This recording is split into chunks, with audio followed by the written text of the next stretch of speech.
Hello friends, इस video में अब हम देखेंगे दूसरा ये वीडियो है समझिए। तो इसमें मैं आपको बताऊंगा, अब हम टॉपिक स्टार्ट करेंगे। तो पिछली वीडियो में मैंने आपको बताया था क्या क्या टॉपिक डिस्कस की जाएंगी। तो पहला मैंने बताया था कि डिटेल ऑफ कोर्स के बारे में मैंने बताया था कि क्या क्या चीज़ें डिस्कस की जाएंगी।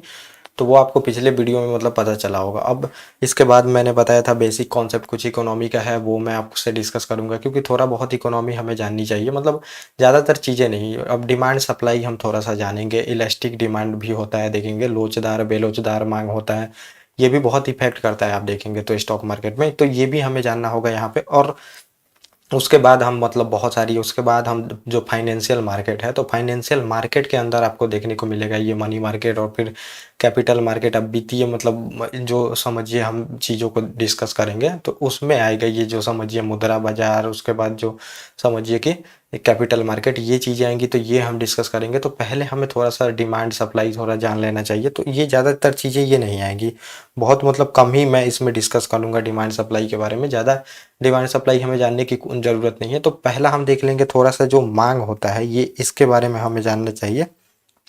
तो मांग जरूरी होता है जानने का।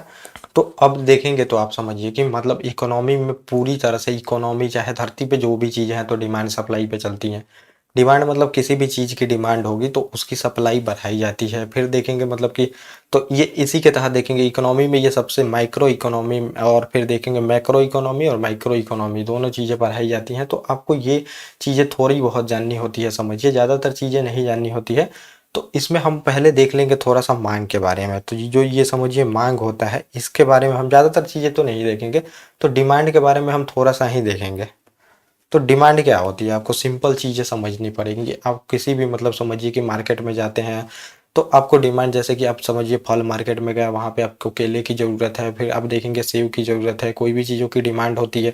तो डिमांड आप रखते हैं और और डिमांड, और आप कि उसके बाद वो सप्लाई करेगा चीज़ें। जब ज़्यादा डिमांड होगी तो देखेंगे आपको कि वो सप्लाई भी बढ़ाएगा बहुत ज़्यादा, वहाँ पे देखेंगे मार्केट में चीज़ें वो सप्लाई आने लगती हैं। तो ये सिंपल सा बताया जाता है। जो आप खरीदार होता है और समझिए कि जो विक्रेता होता है, अगर वो एक प्राइस पे आके फिक्स कर दे चीज़ों को, तो फिर वो एक चीज़ पर राजी हो जाते हैं, उसको डिमांड सप्लाई का प्राइस वहाँ पे फिक्स कर दिया जाता है। तो बस निश्चित मूल्य पर देखेंगे खरीदने का इच्छुक होता है, उसको ही कि डिमांड यहाँ पे बोला जाता है। तो डिमांड का कर्व भी बनता है, आपको देखने को मिलेगा। ये समझिए ये कर्व होता है। तो ये आप मान के चलिए कि ये जो कर्व होता है, तो ये हमने x मान लिया और ये y मान लिया। तो अब मान लीजिए कि अब बहुत सारे लोग हैं यहाँ पे, अब केले खरीदने गए, वो मार्केट में केले खरीदने गए, तो आपको देखने को मिलेगा कि केले कि समझिए कि 12 रुपये दर्जन मिल रहे हैं। तो यहाँ पे आप मान लीजिए 12 रुपये दर्जन, और लोग भी बहुत सारे इच्छुक हैं 12 रुपये खरीदने पे। तो ये आप देखेंगे तो डिमांड और जो सप्लाई है, तो ये 12 रुपये पे यहाँ पे बन जाएगा।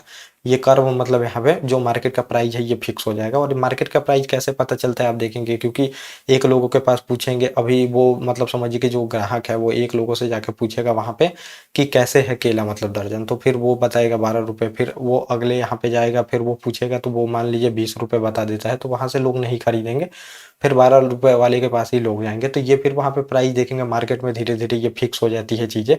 फिर वो वहीं से खरीदेंगे। फिर दुकानदार जो है ये देखेगा कि वहाँ पे ही क्यों लोग खरीदे जा रहे हैं, तो खरीदने जा रहे हैं, उसके अनुसार वो देखेंगे कि प्राइस अपना घटा देता है। तो फिर वो 12 रुपये पर, ये मार्केट का पूरा देखेंगे प्राइस 12 रुपये ही चलता है। अधिकतर देखेंगे तो मार्केट में सेम ही प्राइस रहती है चीज़ों की।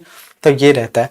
अब इसमें डिमांड सप्लाई में देखा जाता है तो इसमें निगेटिव बनती है, जो समझिए कि चीज़ें बनती हैं निगेटिव बनती है। अगर मान लीजिए ये 12 रुपये केला मिल रहा है समझिए, अगर ये केला समझिए 10 रुपये मिलता है, तो अब लोग जो है समझिए ये ज़्यादा चीज़ें खरीदेंगे। तो ये इसमें अब आपको देखने को मिलेगा। तो ये 10 हो गए अगर प्राइस इसमें, तो अब जो डिमांड है तो ये बढ़ जाएगा डिमांड। तो इसमें यही बताया जाता है कि जब भी किसी वस्तु का समझिए कि अगर प्राइस घटता है तो आप देखेंगे कि डिमांड उसकी बढ़ जाएगी।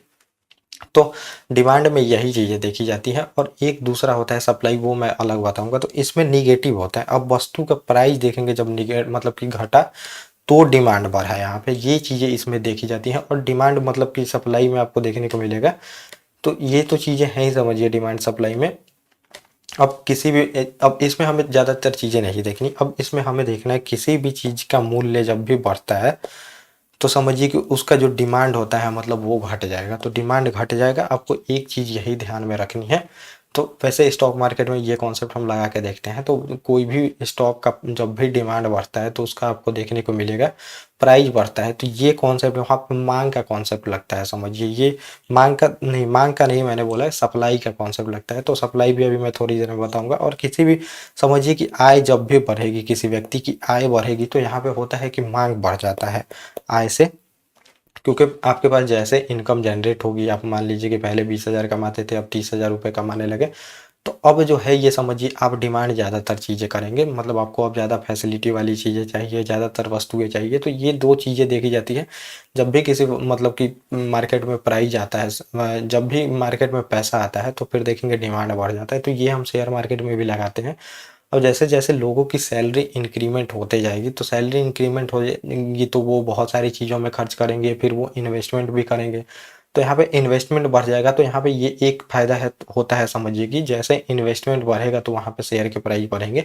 तो अभी आप देखेंगे शेयर मार्केट में उछाल है हमारे इंडिया में, क्योंकि इंडिया ग्रोथ कर रही है। और अब देखेंगे सैलरी जो पोटेंशियल है ये भी धीरे धीरे बढ़ते जा रहा है। अब पहले जो सैलरी स्ट्रक्चर था देखेंगे 18-20 हज़ार, अब लोग आराम से 50,000 1 लाख रुपए कमाते हैं। तो अब वो लोग इन्वेस्ट भी करते जा रहे हैं। इन्वेस्ट करते जैसे जैसे इन्वेस्ट होते जाएगा तो ये मार्केट का प्राइस जो है ये समझिए, निफ्टी चाहे जितने भी सेंसेक्स है वो तो ऊपर जाएंगे ही, और जितने स्टॉक है वो भी ऊपर जाएंगे। तो ये बताया जाता है जब भी मतलब समझिए कि मतलब आय बढ़ती है, लोगों की इनकम बढ़ती है, तो वो फिर डिमांड क्रिएट करेंगे। डिमांड क्रिएट करेंगे तो वहाँ पे समझिए कि प्राइस थोड़ी बहुत यहाँ पे भागेगी, थोड़ी बहुत नहीं बहुत। अभी तो शेयर मार्केट में समझिए उतना खासा मार्केट नहीं कर रही है, देखेंगे पूरा ग्लोबल मार्केट गिर रहा है लेकिन इंडियन शेयर मार्केट गिर रहा है। तो इसी वजह से इन्वेस्टमेंट ज़्यादा हो रहा है यहाँ पे। तो ये चीज़ें देखी जाती हैं। और इसमें डिमांड में दो चीज़ें और देखी जाती हैं। एक होती है देखेंगे सब्स्टिट्यूट वस्तु होती है। सब्स्टिट्यूट वस्तु में यही बताया जाता है, जैसे कि मान लीजिए कि सब्स्टिट्यूट है, अब चाय है मार्केट में, समझिए अगर चाय के मतलब कि चाय पत्ती का दाम, समझिए कि चाय चाहे चाय पत्ती जो भी समझिए, इसका प्राइस बढ़ जाता है। तो फिर अब ऐसा नहीं है कि मतलब इसको अब पूरी तरह से ये ज़्यादातर इफेक्ट करेगा। तो अगर चाय का मतलब समझिए ये बताया जाता है, अगर प्राइस बढ़ता है तो लोग कॉफ़ी पीना यहाँ पे शुरू कर देंगे।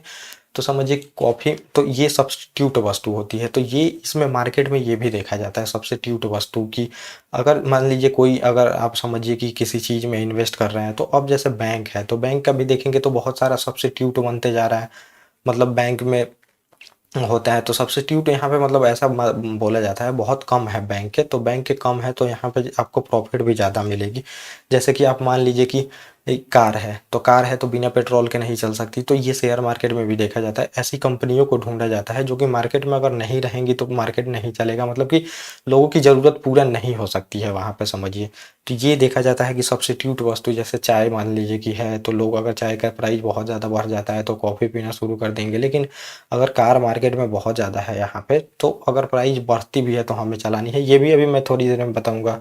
ये हमें वहाँ भी यूज करते हैं हम, अगर जैसे पेट्रोल का दाम है समझिए, अब हम बहुत ज़्यादा पेट्रोल एक्सपोर्ट करते हैं, मतलब कि ऑयल जो होती है क्रूड ऑयल, वो हम अपने यहाँ पे मंगाते हैं, मतलब कि इंपोर्ट करते हैं। एक्सपोर्ट मैंने गलती से बोल दिया, तो इंपोर्ट करते हैं।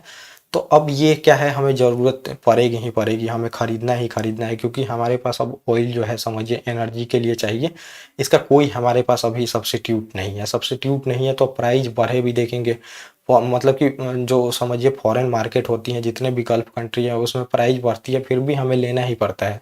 जो ऑयल होता है लेना पड़ता है, तो इससे क्या होता है, लेना पड़ता है मतलब समझिए, तो अब हमें ज़्यादा पैसा चुकाना पड़ता है। तो आप देखेंगे इन्फ्लेशन बहुत ज़्यादा बढ़ जाता है, जैसे ऑयल का प्राइस बढ़ता है तो हमारे यहाँ पे इन्फ्लेशन जो महंगाई है वो बढ़ने लगती है। तो ये क्या हुआ, ये समझिए कि इसका कोई सब्स्टिट्यूट नहीं है। तो यही हम स्टॉक मार्केट में कंपनी भी ढूंढते हैं जो कि उसका मतलब सब्स्टिट्यूट हो ही ना। तो उसमें देखेंगे बहुत सारे मोनोपोली स्टॉक उसमें ढूंढा जाता है, तो वो अलग मैं आपको बताऊंगा। तो ये आपने थोड़ा सा डिमांड के बारे में मतलब समझा। अब हम थोड़ा सा सप्लाई के बारे में देख लेते हैं। तो सप्लाई के बारे में मतलब कि जो पूर्ति होती है, तो ये पूर्ति थोड़ा सा आप इसमें समझ लीजिए। तो ये सप्लाई है, तो इसका जो कर्व आप देखेंगे तो ये प्लस का कर्व बनता है जब भी देखेंगे सप्लाई। और ये पूरी तरह से जो हमारा फॉरेन एक्सचेंज है तो इसमें भी बनेगा। जैसे आप देखेंगे कि डॉलर का प्राइस बढ़ता है वहाँ पे, तो डॉलर का डिमांड जैसे बढ़ेगा तो प्राइस भी बढ़ जाएगा। ये तो इसमें उसमें निगेटिव हो रहा था, प्राइस घट रहा था तो डिमांड बढ़ रहा था। इसमें होगा जब प्राइस बढ़ेगा तो फिर डिमांड भी बढ़ेगा। तो ये चीज़ें इसमें देखनी होती है। तो अब मान लीजिए कि जैसे कोई अब डॉलर को ही लेके देख लीजिए, जैसे डॉलर है तो डॉलर मतलब समझिए डॉलर का जैसे प्राइस यहाँ पे बढ़ेगा 80 रुपये होगा यहाँ पे। क्यों होगा? जैसे डिमांड बढ़ेगा तो फिर डॉलर का प्राइस बढ़ जाएगा खुद ब खुद। अब ये जैसे मतलब डिमांड अगर बढ़ता है इधर तो जैसे डिमांड बढ़ेगा तो ये समझिए 90 का हो जाएगा। तो गवर्नमेंट आप जब भी देखेंगे तो डॉलर का प्राइस जब भी बढ़ता है इंडियन रुपीज से तो यहाँ पे डिमांड घटाने का कोशिश किया जाता है। उसमें बहुत सारे प्रतिबंध वगैरह लगाए जाते हैं। सोने का आप इंपोर्ट नहीं कर सकते हैं, क्योंकि अब सोने का इंपोर्ट करेंगे तो क्या होगा? डिमांड बढ़ेगा, डिमांड बढ़ेगा तो वहाँ पे जो ये है समझिए तो प्राइस बढ़ेंगी। तो इस उसमें निगेटिव हो रही थी। ये कर्व आप देखेंगे तो वहाँ पे क्या हो रहा था कि ये कर्व एक कर्व घट रहा था वहाँ पे। जैसे समझिए केला का प्राइस कम हुआ था तो अब देखेंगे कि ये जो समझिए सप्लाई साइड में था तो ये लोग ज़्यादा खरीदने लगे थे आप देखेंगे। लेकिन यहाँ पे नहीं होता है, यहाँ पे दोनों कर्व यहाँ पे ऊपर ही जाते हैं। तो इसमें ये देखा जाता है। तो इसमें मतलब अब एक एग्जांपल से आप समझ सकते हैं। तो इसमें होता क्या है समझिए कि कोई समझिए कंपनी है वो पेन बना रही है 10 रुपए की और वो पहले 100 पेन बना रही है। तो पूरी तरह से पेन का प्राइस कितना देखेंगे तो वो 1000 रुपये यहाँ पे हुए। और फिर अब देखिए कि प्राइस क्या होता है, यहाँ पे बढ़ जाता है। प्राइस जैसे 11 रुपये हो जाता है तो 11 रुपये जैसे होगा तो और ये पेन 100 ही बना रही है तो ये टोटल आपका प्राइस हो जाएगा मतलब 1100 रुपये। तो अब पहले अब मान लीजिए इसकी लागत हो रही थी 800 रुपये, 800 रुपये लागत हो रही थी तो इसको फायदा कितना हो रहा था? 200 रुपये का। लेकिन अब यहाँ पे देखेंगे पहले लागत उतना ही है इसकी, लेकिन लागत उतना ही है तो अब प्रॉफिट 300 हो गए। तो ये कंपनी को समझिए कि प्रमोट करती है, कंपनी को मतलब समझिए कि जो है समझिए और यहाँ पे प्रोडक्शन करने के लिए यहाँ पे मोटिवेट किया जाता है। तो इसमें जब भी इन्फ्लेशन हाई रहता है आपको देखने को मिलेगा, प्राइस जब भी बढ़ते हैं मार्केट में तो एक क्या होता है कि कंपनी प्रोडक्शन और बढ़ा देती है। क्योंकि उनका जो मार्जिन आप देखेंगे मतलब प्रॉफिट का मार्जिन तो वो बहुत ज़्यादा यहाँ पे बढ़ जाता है। तो इसलिए देखेंगे आप मतलब कि मार्जिन बढ़ा दी जाती है। तो ये भी चीज़ें आपको ध्यान में रखनी पड़ेगी सप्लाई साइड में। सप्लाई का ये कॉन्सेप्ट होता है। और सप्लाई में क्या दिखा जाता है समझिए कि सप्लाई में ये देखा जाता है जब भी मूल्य में वृद्धि होगी तो आप देखेंगे मूल्य जैसे बढ़ेगा, किसी भी वस्तु का देखेंगे मूल्य जैसे बढ़ता है समझिए तो पूर्ति और ज़्यादा बढ़ा देती है कंपनी। तो ये भी देखना पड़ता है हमें कि किस साइड में कौन से कंपनी में सबसे ज़्यादा मूल्य बढ़ रहा है तो वहाँ आप ज़्यादा प्रॉफिट भी कमा सकते हैं। क्योंकि बहुत ज़्यादा वहाँ पे अब प्रोडक्शन भी होगा प्रोडक्शन होगा तो वहाँ पे समझिए कि बिक्री भी होगा। तो ये देखा जाता है इसमें समझिए कि अब जिस भी कंपनी का समझिए प्रोडक्ट इसमें हम शेयर मार्केट में लगाते हैं जिसका मतलब समझिए कि सप्लाई ज़्यादातर देखेंगे, इन्फ्लेशन भी ज़्यादा है उस सेक्टर में तो उस सेक्टर में प्रॉफिट होने का भी चांस बहुत ज़्यादा रहता है। तो ये इसमें देखा जाता है। और दूसरा आप देखेंगे जब भी उत्पादन लागत बढ़ती है, अगर मान लीजिए कि प्रोडक्शन कॉस्ट हमारी बढ़ गई और प्रोडक्शन के लिए हम ऑयल का यूज कर रहे थे और भी बहुत सारी चीज़ का यूज कर रहे थे, जब भी प्रोडक्शन का कॉस्ट बढ़ेगा तो फिर होती क्या है यहाँ पे पूर्ति मतलब सप्लाई कम हो जाती है। तो ये आपको देखने को मिलेगा। जैसे कि अब मान लीजिए कोई कंपनी खोले, उसमें बहुत सारे रॉ मटेरियल लग रहे थे जिसमें मान लीजिए कि आप एक आटा फैक्ट्री खोले हैं जिसमें पहले ही आप देखेंगे कि गेहूं का प्राइस बढ़ गया है तो वहाँ पे अब ये क्या हुआ, आपका प्रोडक्शन कॉस्ट ही बढ़ गया। वो तो फिर यहाँ पे आप करिएगा कि सप्लाई काट दीजिएगा। तो ये भी इसमें देखा जाता है मतलब कि जैसे उत्पादन लागत बढ़ता है तो यहाँ पे फिर सप्लाई कम हो जाती है, ये देखने को मिलता है। चाहे गवर्नमेंट टैक्स बढ़ा दे, अब ये सेक्टर में भी हमें देखना होता है। किसी सेक्टर में क्या करती है गवर्नमेंट, बहुत ज़्यादा टैक्स लगा देती है, समझिए। अब जो ये तंबाकू वगैरह जितनी भी कंपनियां बेचती हैं तो इन पे टैक्स बहुत ज़्यादा है, तो समझिए यहाँ पे प्रोडक्शन कम कर दिया जाता है। तो ये प्रोडक्शन कम करने के लिए एक गवर्नमेंट का टूल है समझिए। तो ये प्रोडक्शन कम करने के लिए टैक्स बढ़ाया जाता है और जब भी टैक्स बढ़ेगा तो समझिए सप्लाई कम हो जाता है इसमें। तो ये भी हमें देखना पड़ता है किस सेक्टर में ज़्यादा टैक्स बढ़ रहा है, किस सेक्टर में कम टैक्स बढ़ रहा है। कम टैक्स बढ़ते हैं तो उसमें प्रोडक्शन ज़्यादा होते हैं, ज़्यादा मार्जिन भी रहती है कंपनी को, तो वो ज़्यादा मतलब कि अच्छे से काम करती है। फिर देखेंगे टेक्नोलॉजी, जिस कंपनी में मतलब जिस सेक्टर में ज़्यादातर टेक्नोलॉजी का यूज होता है वहाँ पे पूर्ति प्रोडक्शन बहुत तेज़ में होता है। तो ये भी हमें देखना पड़ता है कि कौन सा कंपनी टेक्नोलॉजी का ज़्यादा यूज करती है। तो ज़्यादा टेक्नोलॉजी का यूज करेगी तो वहाँ पे ज़्यादातर प्रोडक्शन होंगे, ये भी आपको देखना पड़ता है। तो ये आपने समझ लिया। तो ये सप्लाई का जो समझिए ये बनता है पूरी तरह से। तो ये समझिए कि सप्लाई का होता है जब भी प्राइस, तो ये आप देखेंगे तो हमारा जो फॉरेक्स रिजर्व है, चाहे आप डॉलर का प्राइस देखेंगे, जब भी समझिए डिमांड आएगी तो वहाँ पे आपको देखने को मिलेगा कि डॉलर का प्राइस वहाँ पे बढ़ने लगता है एज कम्पेयर आप इंडियन रुपीज देखेंगे तो ये इसमें मतलब उसके बाद गवर्नमेंट क्या करती है आपको देखने को मिलेगा कि प्राइस को कंट्रोल करने के लिए कि ज़्यादातर डेप्रिसिएट ना हो हमारा मनी, वहाँ पे कंट्रोल किया जाता है कि डिमांड ही कम किया जाता है। तो ये आप देख सकते हैं। अब इसमें एक होता है इंपॉर्टेंट आपको देखने को मिलेगा, बेलोचदार मांग और लोचदार मांग, इलास्टिक डिमांड बोलते हैं इसको। तो ये हम थोड़ा सा देख लेते हैं। जो समझिए कि बेलोचदार मांग है, बेलोचदार मांग आपको यहाँ पे थोड़ा सा देखना पड़ेगा। तो इसको हम बोलते हैं इन इलास्टिक डिमांड, इसको बोलते हैं हम समझिए इन इलास्टिक डिमांड बोला जाता है यहाँ पे। तो इसमें क्या होता है कि जो प्राइस होती है बहुत कम घटती है, तो यहाँ पे समझिए कि और प्राइस कम घटेगी लेकिन देखेंगे डिमांड बहुत ज़्यादा बढ़ जाएगी। तो ये इसमें एक देखा जाता है। और एक जो होता है समझिए कि लोचदार मांग होता है। लोचदार मांग में आपको देखने को मिलेगा लोचदार मांग। तो लोचदार मांग में आपको ज़्यादातर चीज़ें नहीं देखने को मिलेंगी। इसमें जितना प्राइस कम होता है उसी अनुसार अनुपात में देखेंगे, रेशियो में मतलब डिमांड भी कम ज़्यादा होता है। लेकिन हमें बेलोचदार देखना पड़ता है। जैसे बेलोचदार में तेल आता है, अब इसका कोई सब्स्टिट्यूट नहीं माना जाता। अब मान लीजिए कि पहले हम 100 बैरल तेल मंगा रहे थे, मतलब मान लीजिए 100 बैरल हम तेल मंगा रहे थे और इसका प्राइस समझिए कि $10 था, मतलब $10 में था। तो ये हमारा बन रहा था 1000 का, समझिए $1000 का बन रहा था ये। लेकिन अब हमारी ऐसी डिमांड है कि हम ऑयल का प्रोडक्शन नहीं काट सकते। तो यहाँ पे आपको देखने को मिलेगा ऑयल का प्रोडक्शन नहीं काट सकते समझिए।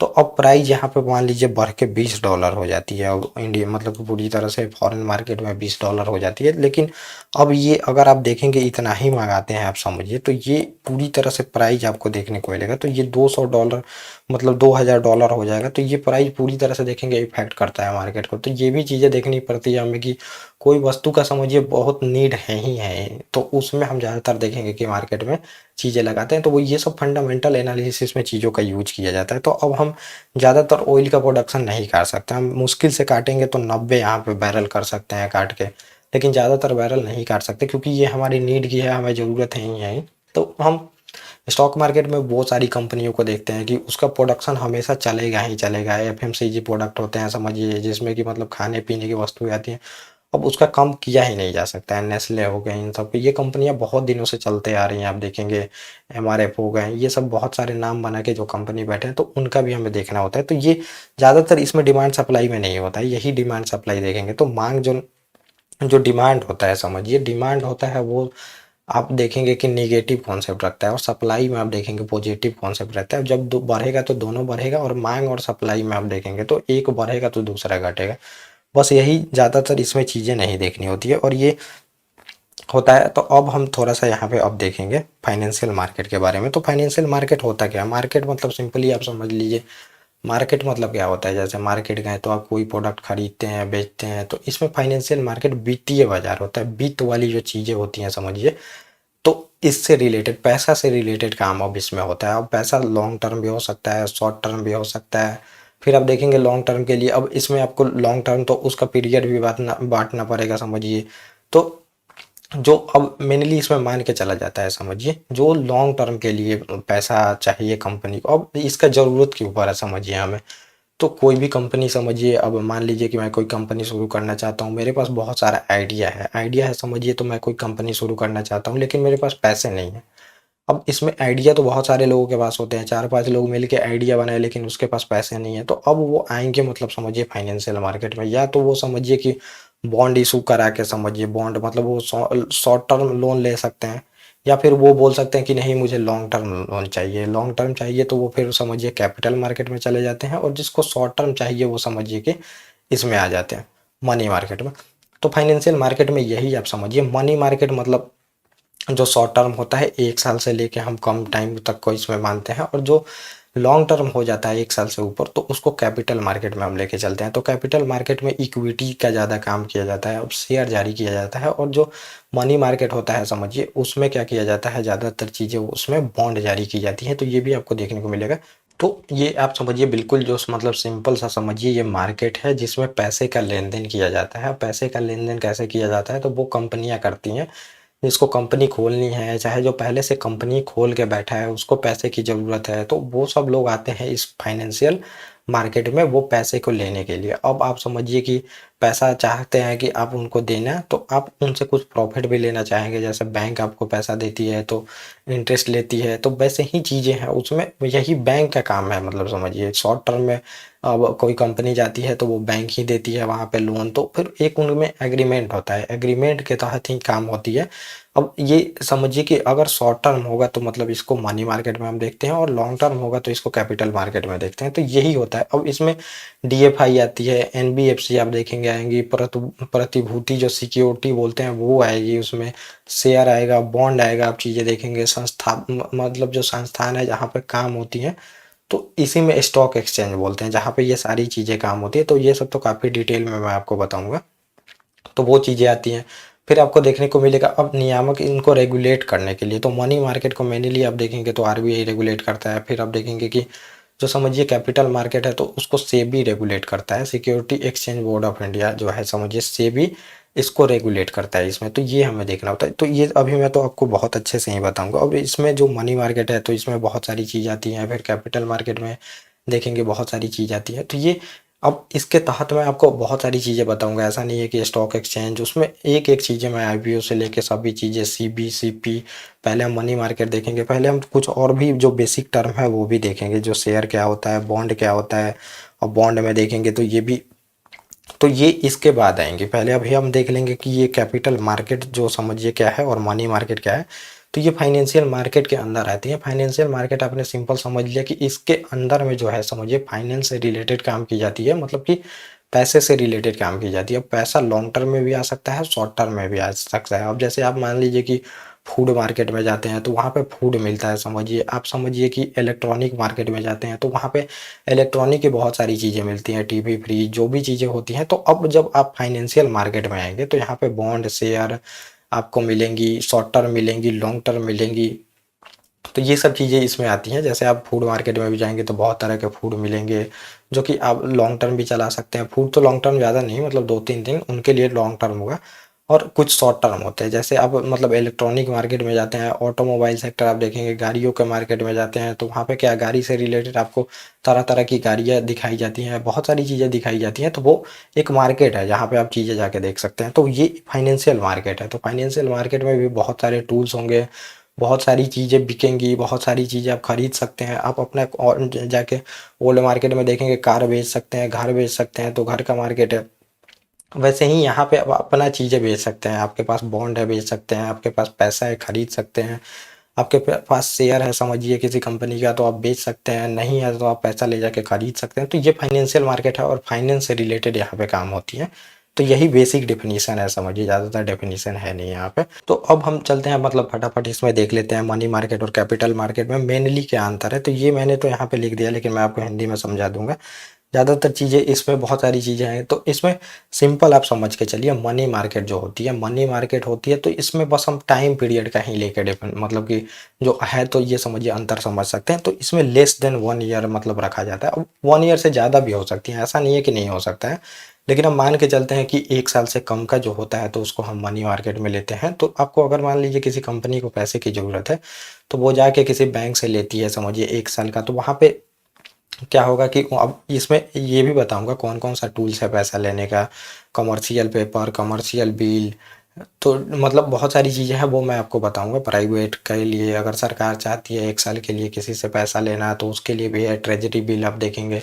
तो वो सब तो टूल्स है, जो टूल्स मैं आपको अलग ही बताऊंगा। तो पहले हमें मनी मार्केट और कैपिटल मार्केट में अंतर जानना है। तो ये मैंने आपको बता दिया कि इसको ऐसा मान के चला जाता है समझिए कि लेस देन 1 ईयर ही रह सकता है। अब ऐसा नहीं है कि 1 ईयर रह सकता है, 1 ईयर से ज़्यादा भी रह सकता है। और जो कैपिटल मार्केट है तो ये माना जाता है कि कैपिटल क्रिएट किया जाता है। अब किसी को कंपनी खोलना है तो वो 1 ईयर के पैसा लेके ज़्यादातर चीज़ें नहीं कर सकता है, तो उसको ज़्यादा दिनों के लिए पैसा चाहिए, क्योंकि कोई भी कंपनी देखेंगे 20 साल चलती है, 25 साल, 30 साल, 50 साल भी चलती है। तो वो कैपिटल यहाँ पे क्रिएट करना है। और कैपिटल क्या होता है, कैपिटल जिसके थ्रू आप कुछ पैसा कमाते हैं, तो यहाँ पे कैपिटल मार्केट के तहत ये सब चीज़ें देखी जाती है। तो कैपिटल मार्केट में मान के चला जाता है समझिए कि ये 1 साल से ज़्यादा के लिए यहाँ पे इन्वेस्ट होता है, तो इसको कैपिटल मार्केट में हम लेते हैं। और कंपनी यहाँ पे समझिए, अब मान लीजिए मेरे पास कोई आइडिया है, पैसा नहीं है, तो हम कैपिटल मार्केट के तहत वहाँ पे देखेंगे। अब 100 लोगों को, अब मेरे पास कोई आइडिया है समझिए, लेकिन मेरे पास पैसे नहीं है, 100 करोड़ रुपए चाहिए, तो मैं क्या बोलूँगा कि अब यहाँ पे मैं अपना आइडिया रखूँगा और बोलूँगा लोगों से कि आप यहाँ पे आके पैसा लगाओ। तो 100 करोड़ है तो 100 लोग आके 1-1 करोड़ रुपए लगा देते हैं। तो ये समझिए कैपिटल क्रिएट हुई। अब इसके तहत एक कंपनी खुलेगी, कंपनी चलाई जाएंगी और कंपनी बहुत दिनों तक चलाई जा सकती है। और फिर इस पे जो समझिए 100 करोड़ पे मान लीजिए कि अब मुझे 10 करोड़ कमाई हुआ 10% का, तो अब इनमें सब में ये पैसा बँट जाता है, तो ये कैपिटल क्रिएट होता है समझिए। तो ये माना जाता है मतलब मोर देन 1 ईयर होता है तो समझिए कैपिटल मार्केट में, और लेस देन 1 ईयर होता है तो समझिए आप मतलब कि मनी मार्केट में इसको रखा जाता है। और ये जो मतलब कंपनियां होती हैं तो अल्पकाल मतलब समझिए कि शॉर्ट टर्म में उनको पैसा चाहिए होता है, इसलिए मनी मार्केट में वो जाती हैं। मनी मार्केट में बैंक वगैरह होते हैं, बहुत सारे एनबीएफसी, बहुत सारी चीज़ें हैं जो कि उनको पैसा दे देते हैं। तो ये शॉर्ट टर्म होता है। तो अब जैसे रेगुलर कामों के लिए, उनके यूज के लिए, अब मान लीजिए कि मुझे कोई प्रोडक्ट कंपनी के लिए खरीदना है, अभी बहुत ज़रूरी है, चाहे मतलब मान लीजिए मैं गुड़गांव में अपना समझिए कि एक और जो है ये ब्रांच खोलना चाहता हूँ कंपनी के लिए, तो अब मुझे कुछ पैसे की ज़रूरत है, तो पैसे की ज़रूरत है तो शॉर्ट टर्म ज़रूरत है मुझे, तो शॉर्ट टर्म ज़रूरत है तो फिर मैं जाके वहाँ पे ले लूँगा समझिए कि मनी मार्केट में, और फिर मैं 1 साल में उसको दे दूँगा। तो ये डिस्काउंट पे मतलब ली जाती है, दी जाती है, तो ये अलग ही मैं आपको बताऊँगा। तो ये समझिए कि अल्पकालीन होता है, और इसका समझिए कि जो होता है ये दीर्घ मतलब कि जो समझिए लॉन्ग टर्म इन्वेस्टमेंट बढ़ाना है किसी कंपनी को, तो वो कैपिटल मार्केट में जाएगी। जैसे कि मान लीजिए उसको बहुत ज़्यादा कंपनी का अब ब्रांच खोलना है, तो अब वो पूरे वर्ल्ड में फैलाना चाहती है, फॉरेन में भी जाके करना चाहती है, कुछ बहुत सारा टेक्नोलॉजी आया है उसको खरीदना चाहती है, नए तरह के मशीन आए हैं वो फैक्ट्री में लगाना चाहती है, तो वो अब जाएगी कैपिटल मार्केट में, और कैपिटल मार्केट से पैसा उठाया जाता है। तो जो कंपनी के पास मतलब समझिए कि पहले से बहुत सारे लोग इन्वेस्टर होते हैं, तो उनको प्राइज लगाया जाता है, प्राइज लगाया जाता है कि ये कंपनी पूरे कितने की है, और उस अनुसार में देखेंगे कि कैपिटल मार्केट में आईपीओ जारी किया जाता है। अब कितना परसेंट आईपीओ जारी किया जाता है, 10%, 20%, वो अलग बात है जो कि हम आईपीओ में डिस्कस करेंगे, और कंपनी के बारे में भी डिस्कस होगा। और मैं आपको ये भी बताऊंगा टाइप ऑफ कितनी कंपनियां होती हैं, वो भी चीज़ें हम देखेंगे। तो ये होता है। तो अब जो मनी मार्केट का देखेंगे तो ये होता है ट्रेजरी बिल देखेंगे, इसमें आता है, जिसके तहत मतलब टूल्स क्या क्या हैं। तो ये ट्रेजरी बिल आप देखेंगे, और सीपी जो कमर्शियल पेपर आते हैं तो इसके तहत भी पैसा उठाया जा सकता है। फिर आप देखेंगे सर्टिफिकेट ऑफ डिपॉजिट होता है, कमर्शियल बिल होता है, तो इनके तहत मतलब होता है ये एग्रीमेंट है, एक पेपर है, मान लीजिए मुझे शॉर्ट टर्म के लिए चाहिए, तो ये पेपर है कौन सी कंपनियां जारी कर सकती हैं। जब हम इसको देखेंगे तो ये भी वहाँ पे बताऊंगा, कमर्शियल पेपर क्या है, ट्रेजरी बिल क्या है। गवर्नमेंट जब पैसा उठाती है तो ट्रेजरी बिल से उठाती है। फिर सब सर्टिफिकेट ऑफ डिपॉजिट होता है। तो ये जो है समझिए ये टूल्स हैं मनी मार्केट के, जिसके तहत ये काम किया जाता है। तो ये आपको देखने को मिलेगा। तो यहाँ पे टी बिल मतलब कमर्शियल जो कॉल मनी ये सब भी है। तो ये सब भी मैं आपको थोड़ा बहुत बताऊंगा। मनी मार्केट में ज़्यादातर चीज़ें हमें डिस्कस नहीं करनी है, हमें चीज़ें डिस्कस करनी है कैपिटल मार्केट में। और इसमें आपको देखने को मिलेगा, अब शेयर मार्केट में क्या क्या टूल्स हैं, तो ये आपको डेटेड सिक्योरिटी आपको देखने को मिलेगा, इसमें शेयर भी आते हैं, बॉन्ड आते हैं। और एक बात आप ये भी ध्यान रखिएगा, तो मनी मार्केट में बस बॉन्ड ही आते हैं, शेयर नहीं आते हैं। और लेकिन कैपिटल मार्केट में आपको देखने को मिलेगा बॉन्ड शेयर दोनों आते हैं, ये आपको देखने को मिलेगा। प्रेफरेंशियल आपको शेयर बॉन्ड भी आएगा, डिवेंचर भी आएगा, इक्विटी इक्विटी के तहत ही ये सब चीज़ें आती हैं। तो ये आपको देखने को मिलेगा, ये टूल्स है समझिए। और फिर इसमें जो होते हैं आप मतलब मनी मार्केट में आप देखेंगे तो ये बड़े लेन देन के बहुत मतलब बड़े लेन देन होते हैं। लेकिन कैपिटल मार्केट में आपको ये भी देखने को मिलेगा छोटे लेन देन भी होते हैं। आप एक समझिए कि 1 रुपये का भी शेयर खरीद सकते हैं, 1000 करोड़ का भी शेयर खरीद सकते हैं। लेकिन आप मतलब मनी मार्केट में आपको देखने को मिलेगा, तो आप जाके ये नहीं बोल सकते हैं कि मुझे 1 रुपये का लोन चाहिए यहाँ पे। तो ये बहुत बड़े लेन देन जो होते हैं ये समझिए मनी मार्केट में होते हैं। लेकिन कैपिटल मार्केट में आपको छोटे भी लेन देन होते हैं, बड़े भी लेन देन आपको देखने को मिलेंगे। ये चीज़ें आपको देखने को मिलेंगी मतलब कि कैपिटल और मनी मार्केट में। तो बड़े लेन देन के मान होते हैं समझिए मनी मार्केट में, लेकिन जो छोटे भी होते हैं और बड़े भी होते हैं। तो कैपिटल मार्केट में दोनों आपको देखने को मिलेगा। और मुख्य जो समझिए अब इसको रेगुलेट करता है, तो मनी मार्केट को रेगुलेट करने वाला आपको देखने को मिलेगा आरबीआई है। आरबीआई ही सारे बैंकों को रेगुलेट करेगा, उसी के तहत मनी मार्केट चलती हैं। एनबीएफसी होती हैं, नॉन बैंकिंग फाइनेंशियल इंस्टीट्यूशन, मतलब ये एक समझिए कि नॉन बैंकिंग है, बैंक के अलावा जो भी बहुत सारी इसमें आपको देखने को मिलेंगे। तो ये इनको भी रेगुलेट देखेंगे आरबीआई ही करता है। तो मेनली मनी मार्केट को ही पूरी तरह से रेगुलेट जो करने का काम है तो आरबीआई का है। लेकिन आपको देखने को मिलेगा यहाँ पे जो कैपिटल मार्केट है तो उसको सेबी रेगुलेट करती है, आईपीओ कैसे जारी करना है, पब्लिक का समझिए कि अब पब्लिक को कैसे बचाया जा सकता है कि वहाँ पे उसके साथ कोई फ्रॉड ना हो, ये भी वही देखेगी। कैपिटल मार्केट में जो सेबी है पूरी तरह से सभी चीज़ों का ध्यान, कौन सी कंपनी आईपीओ लेके आ रही है, किस तरह से आईपीओ ले आ रही है, कैसे प्रचार करना है, कैसे एफपीओ फॉलो पब्लिक ऑफर आ रहा है, ये सब चीज़ें रहती हैं टोटल। तो ये पूरी तरह से जो रेगुलेट करने का काम होता है तो वो आपको देखने को मिलेगा कि ये सेबी करती है, security exchange board of India. तो ये आपको सेबी के यहाँ पे देखने को मिलेगा, जो कि एक एक्ट के तहत बनाया गया है। तो सेबी के बारे में हम अलग से भी डिस्कस करेंगे बहुत सारी चीज़ें। और इसमें होती है तो सीमित जनता की भागीदारी होती है, मतलब जनता जो होती है समझिए कम पार्टिसिपेट करती है मनी मार्केट में, लेकिन ज़्यादातर जनता आप देखेंगे तो पार्टिसिपेट आपको कैपिटल मार्केट में करते हुए देखेंगी। क्योंकि आप यहाँ पे 1 रुपए से भी स्टार्ट कर सकते हैं, लेकिन आप मनी मार्केट में 1 रुपए से स्टार्ट नहीं कर सकते। 1 रुपए का कोई बॉन्ड नहीं बेचेगा आपको कि 1 रुपए का बॉन्ड ले लो। तो यहाँ पे जनता जो होती है समझिए कम पार्टिसिपेट करती है जो मनी मार्केट होती है, लेकिन जो कैपिटल मार्केट होती है उसमें देखेंगे जनता जो पब्लिक होती है वो बहुत ज़्यादा पार्टिसिपेट करती है। तो ये भी आपको एक अंतर देखने को मिलेगा। और इसमें जो मनी मार्केट होती है तो संगठित क्षेत्र, असंगठित क्षेत्र सब जाके इसमें काम कर सकते हैं। अब जो समझिए ऑर्गेनाइज सेक्टर है, अनऑर्गेनाइज सेक्टर है, कोई भी जाके काम कर सकता है। एक ठेला पे लगाने वाला भी देखेंगे एक बॉन्ड खरीद सकता है, और एक समझिए कि बिजनेसमैन है भारी, वो भी बॉन्ड खरीद सकता है। लेकिन यहाँ पे अब समझिए कि ऑर्गेनाइज सेक्टर ही बस काम करता है। जो कैपिटल मार्केट है वहाँ पे ऑर्गेनाइज सेक्टर ही आ सकता है, मतलब ऑर्गेनाइज है लोग, गवर्नमेंट के पास उनकी सभी चीज़ें पता है।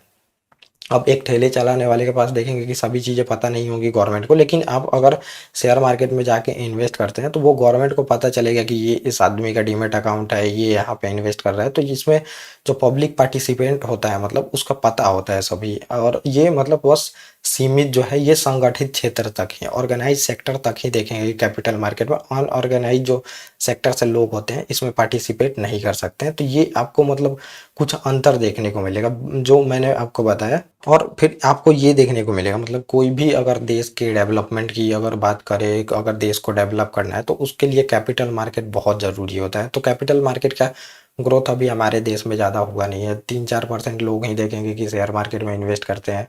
तो इसके लिए भी ये ज़रूरी है किसी देश को, मतलब यहाँ से क्या होता है समझिए, अब मेरे पास कोई आइडिया है तो मैं कंपनी खोलना चाहता हूँ, तो कंपनी खोलना चाहता हूँ तो कैपिटल मार्केट में ज़्यादा लोग होंगे, वहाँ पे आईपीओ में मतलब चाहूँगा लोगों से पैसा उठाने के लिए। अब बहुत सारे लोग होंगे तभी तो मुझे पैसा मिल सकता है। अब 3-4% लोग ही हैं, तो वो तो बहुत सारी कम ही कंपनियों में देखेंगे इन्वेस्ट करेंगे। जो नई कंपनियां होंगी उसमें इन्वेस्ट ही नहीं करेंगे, तो वो देश के ग्रोथ के में काम नहीं आती है।